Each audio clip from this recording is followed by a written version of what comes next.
Hello,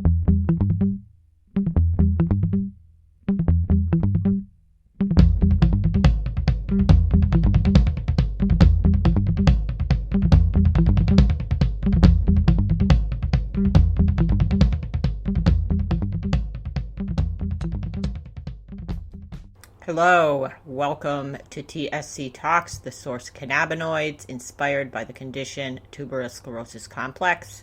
My guest today is John Dale Brigham, JD Brigham, who also happens to be my boyfriend partner.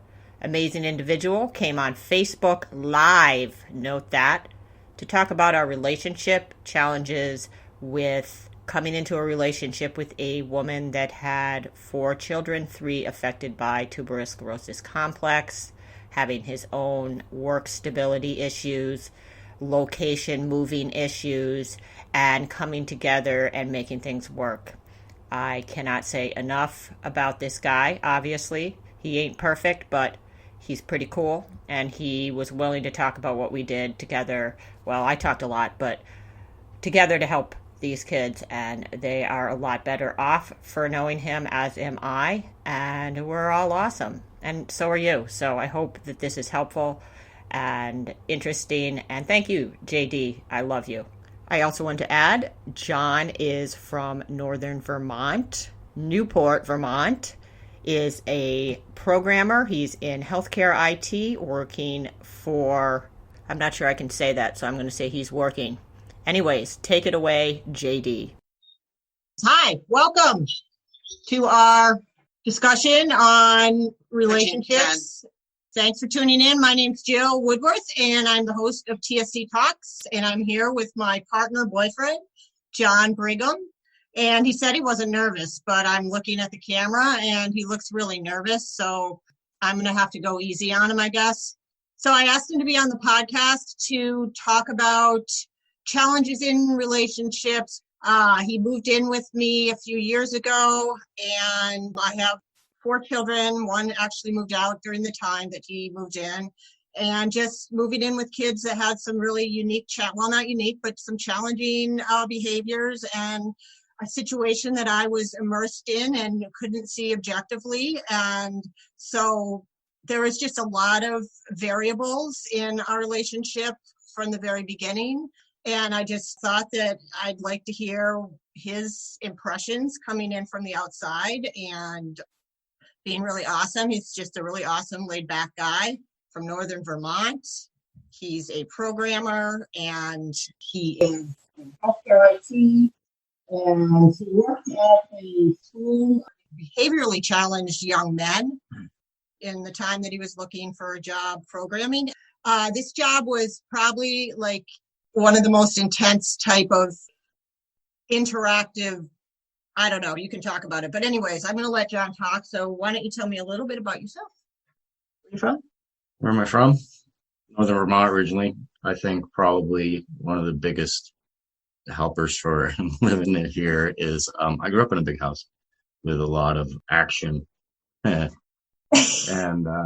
boisterous. I had 2 brothers and a sister. Turns out my sister had some learning issues going on, but this was, early 80s. On her graduation day, basically, they said, oh, yeah, it turns out she might be dyslexic a little bit. Yeah, okay. How'd she graduate? Oh, it's a whole other thing, story. And always a cousin that lived with us and friends of the family. So I think that was probably the life skill that it's helped me the most because, a lot of chaos. And I always, up until I was 43, I always lived with roommates or other people. And then I moved in by myself. And luckily that only lasted about 8 or 9 years, I guess. Yeah. So he's a bachelor. And, I go visit him at his apartment, and it was like kind of nirvana because, I leave a lot of stuff that was going on. And, I think the first year of our relationship, we really didn't really know each other very well. And it was like in stages, and I'm grateful for that. I think I had some work to do before he moved in, and just when, dealing with a lot of chaos with kids that have a lot of issues. Like I said, 3 of them, they were having sequential series of intense seizures. And then, after the seizures, there were getting the seizures under control, as many of you know who have children with TSC, is one of the first challenges. And then there's the exciting challenge of the behaviors that come after you've just nailed down the seizures. So, dealing with that and having a relationship fall apart and under huge stressors, and then being on my own with the kids, and then in a new relationship, it was a lot of challenges. And yes, I took it all on, ran right into it, and met this great guy. And so it makes it a little easier because, I don't have as much skin in the game. True. He has a son from another relationship. So I kind of observed the way he interacted with his son, and just his personal philosophy in life. And I don't want to say self-control, but ability to see the bigger picture in many situations. And he's freaking not perfect, but so anyway, so your first impressions when you first kind of met everybody, what were your first impressions? And, it wasn't really all that memorable. She struck me as typical, maybe a little bit of a close talker. But, yeah, she just came across as happy. Okay, that's good. What I really wanted to talk about. And then there's that day I made a salad for. Yeah. Yeah, he had a little trouble remembering everybody's names. So sometimes that still happens. 54, yeah. So anyways, yeah. So I can't imagine what it was like being him, and kind of looking in on, I guess kind of what I wanted to talk about is. Well, I had no friggin' idea. Yeah. Let's say that. Because, I had no idea. Woohoo. Yeah, I think you said your background prepared you in a lot of ways, your childhood and challenges there, and then I had that foundation, let's say that, maybe. Yeah, being kind of okay in the middle of chaos. Yeah, I can do that. Yeah, so, and then when he moved in, that was a whole different level. When he moved in, that was like pretty awesome, but it was really stressful. I didn't want to screw up. I didn't want to, I wanted just everything to be perfect, with the kids. And, it was hard. It was stressful. I didn't really try to tell him that, but I felt like we didn't really know each other that well in the way that we do now until, and I don't think he probably understood the way the kids are. So why don't you tell me about moving in? Moving in? I mean, put my stuff in the truck and here I am. I mean, little did she know that, there's really only 1 or 2 things that blow it, or what did you say? Screw it up. Screw it up. Yeah. I mean, those are bad things so I wasn't too worried about that. I figured whatever, it would work out. Yes. Because just make it work out. Like in the beginning, when would start chasing his tail a little bit, you'd have to yell at him to snap him out of it. Hey. But now he trusts me, and I can just say, hey, have you thought about this? Have you thought about that? So. Well, I think talking about I didn't have a lot of structure or routines.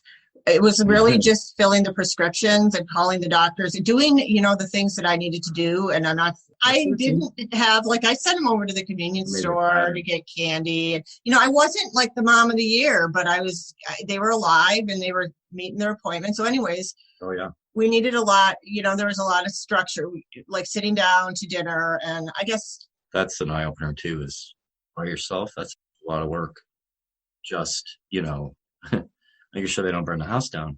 So that almost happened, actually. A lot of frustration about how do you fit work in there and societal bullshit that I wasn't really aware of. Maybe I was even a part of it, but I think having somebody objective to look at a situation, I think that I realized that I got so immersed in the situation that I couldn't see certain interaction patterns that might not be all that healthy.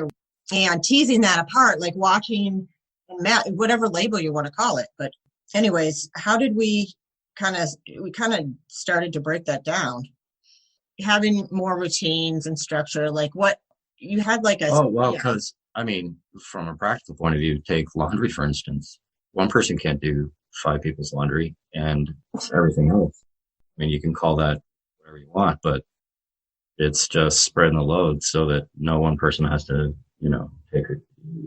So that was kind of the start of it. But now it's setting the table, sweeping the floor, getting a lot of chores out of them, which is, good for everybody, because now when someone needs a ransomware, instead of having you can say, well, you've done all this and that's great, so yeah, let's go.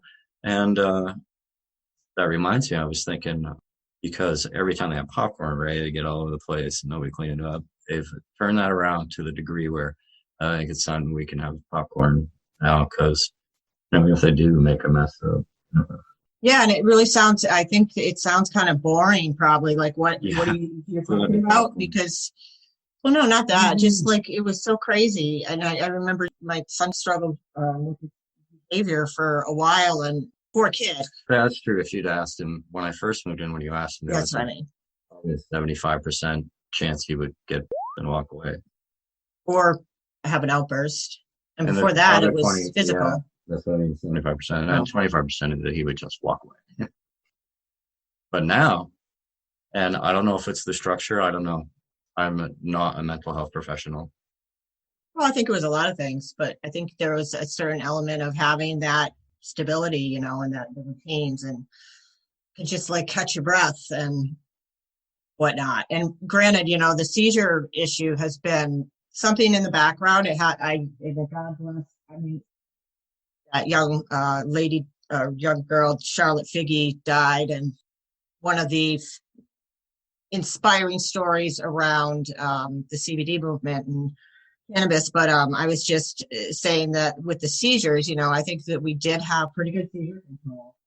So when John did come in, there were a lot of things that were under control for someone that might be listening, that, they're in the middle of all kinds of craziness. It kind of was like, their meds were straight and they were not in the hospital. Right. Yeah, I think that was the main thing that I was focused on. And so then we just slowly. And if anybody does think that's a lot, then you should try it. Give it a shot. Yeah. I have my bachelor's in physics and I would have to write it down. Have to write what down? Oh, just the meds and everything. Oh, yeah, it's all in my head. Yeah. All in our head. Yeah.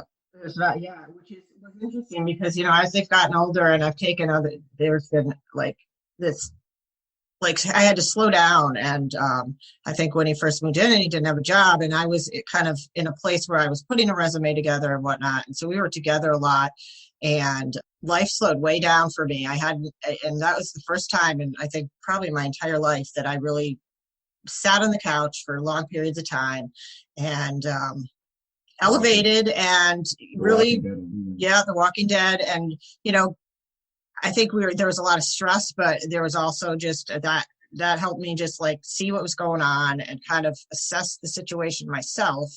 And I think that I didn't want to have conflict with John. So we really wanted to talk about stuff. And I pushed myself to do that because he's pretty quiet. Oh yeah. The behavior.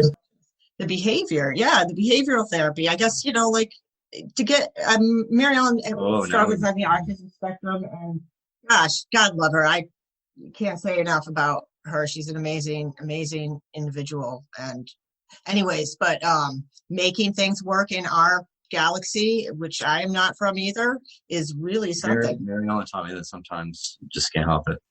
It's not a choice. Well, I'm going to tear up a little because, that's really true. And it's hard to see that. And, she moved out while John was here, and we, that was tough because we had to go through a lot of meetings and whatnot, and government services. Thank God that they're there, but it can be challenging. I will say, I'm not going to bash them, but there's a lot of paperwork and meetings, and, you have to jump through certain hoops to get the services that you need. And, it's great to have his support. So I think, with the behavior was like, we were able to do a lot with positive reinforcement, right? And behavior management, to put it into like professional terms. Again, I'm not a healthcare professional. So what did you do? To put it in layman's terms, it just probably tightened up the ship a little. Tighten up the ship, yep. So we started really slow though. That makes it sound wrong, but because there just this many people in a small space, there just has to be some level of order. Right. If it's only one person's job to replace a toilet paper, I mean, come on. And that's all right if that's all that one person has to do. But if they're also, cleaning and cooking and dishes and laundry and medicine and pharmacy and appointments and medical appointments and dentist and it's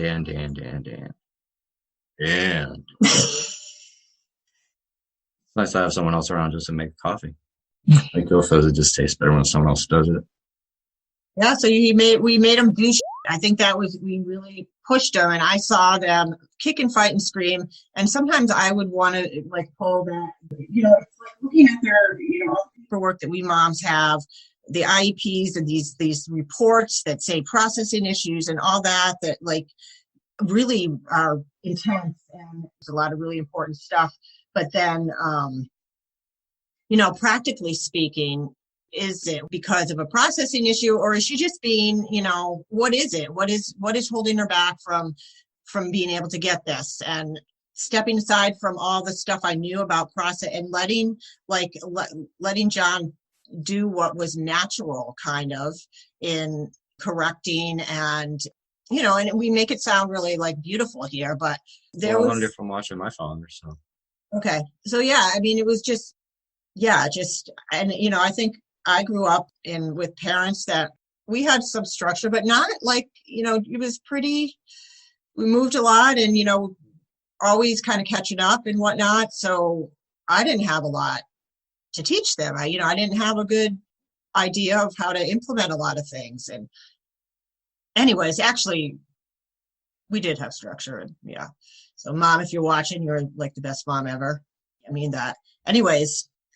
Yeah, so watching them suffer, watching them like have to toe the line, and to protect them was really hard. But I realized that they could do stuff, that they could do it, and they did it. And a lot of the times, like I just would.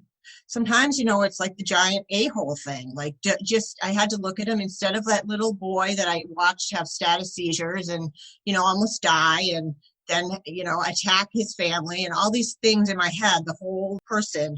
Watch him be like if I didn't know him and I was watching him, I'd be like, what a jerk he's being. And I said, that's my own kid, and he needed to freaking do this, or life was going to kick him in the ball.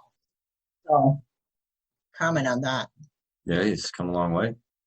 If we can get him to the point where he can realize he's chasing his tail and talk himself out of it, which is not far away, he's going to be ready to go.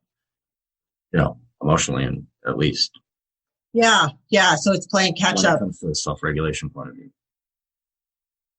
Better self-regulated than I am sometimes. Mm-hmm.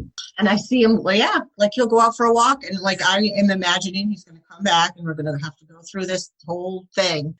Yeah, and so we don't, and that's amazing. And I think that when I thought about doing this, I thought, well, I don't want to be on there saying like, oh, we did this, you can do it too, because I think everybody's situation is so different. We all have different stressors and variables and that happy horse. So I'm just sharing what we did and how it has gotten better. There's still, so every layer of better, you see the new challenges. So now I'm generally off 24/7 about crappy break that the caste system that we're cast into to get what we need to help our loved ones, and the things that we take for granted that they I see it's just really complicated when your child gets over 21 with a disability that at a cognitive level where they're not able to advocate for themselves.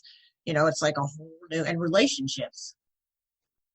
Yeah, unusual situations in relationships with kids that don't have good boundaries. Well, here's the thing. At least with Jill's oldest daughter, her motivations are usually very straightforward. I don't know how much more I can say about that comfortably in public. Without all the emotion and all the parts that we as parents get really wrapped up in, I think. Yeah, I wasn't here for the brain surgery. I wasn't here for any of that. Like I say, not as much skin in the game. Yeah, I think that was one thing that I was like, oh, yeah. I guess maybe now I do. Yeah, so how are you dealing? I think we're doing okay with the coronavirus. Knock on wood. I work from home, and John's job enabled him to shift to working at home. And I think one thing that's kind of a bummer is there's not more for kids. I feel like they're bored a lot and go to the club. Yeah, it's been all right. I've been grateful like a gazillion times that they weren't younger, because I read your posts and I think about what things used to be, and my heart goes out to you guys that are struggling with behaviors and being locked up. I know we try to go outside every day and run them, make them tired. Was the only thing that really worked with me consistently when they were younger, is keeping them active. We're lucky if we have a hose, we can get some clean cars out of it. Yeah. Let's get a nice out. Yep. For the spring cleaning. Yep. Persistence, calm, patient, persistent. So, I'm trying to do this. If anyone else wants to come on and talk about, what's been challenging for them in their, situations, either I have affected individuals on that want to talk about relationship challenges. I know, for instance, my oldest daughter is engaged, and that's something that's I feel really conflicted about, because I think she's absolutely able to make these decisions, but there's a delay, and it's going to take a little time before she'd be able to really celebrate it and engage in that kind of level of independence. So, there's these things that I think come up that we never are prepared for, and like coronavirus. So, John, let's wrap this up. Yeah, so next time we'll try to make it work so we can answer questions. I guess don't sweat the small stuff too. I think, we kind of are doing the swing shift sleeping thing. Like the kids are sleeping all day and we're up all day, and then, we have some expectations, but we're not pushing the school stuff. Anyways, that's it. So we are over and out. Thanks for tuning in. Nice talking to you. Bye.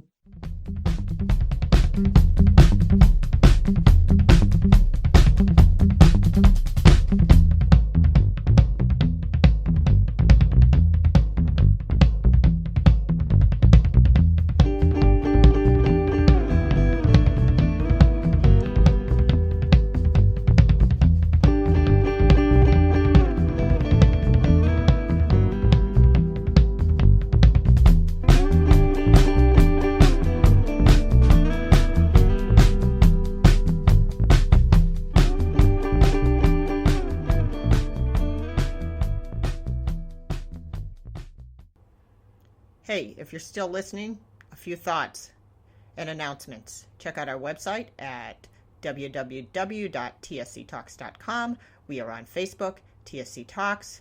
We are on Instagram.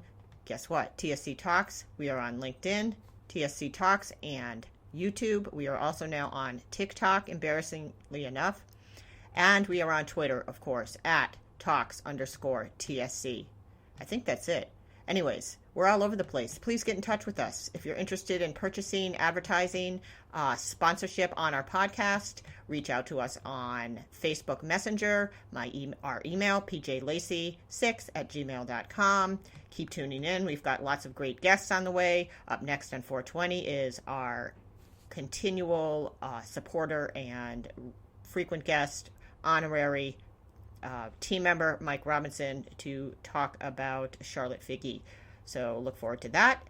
Look forward to our product launch coming in May, hopefully, and much more. If you'd like to make a donation, please go to our website and hit PayPal. The end.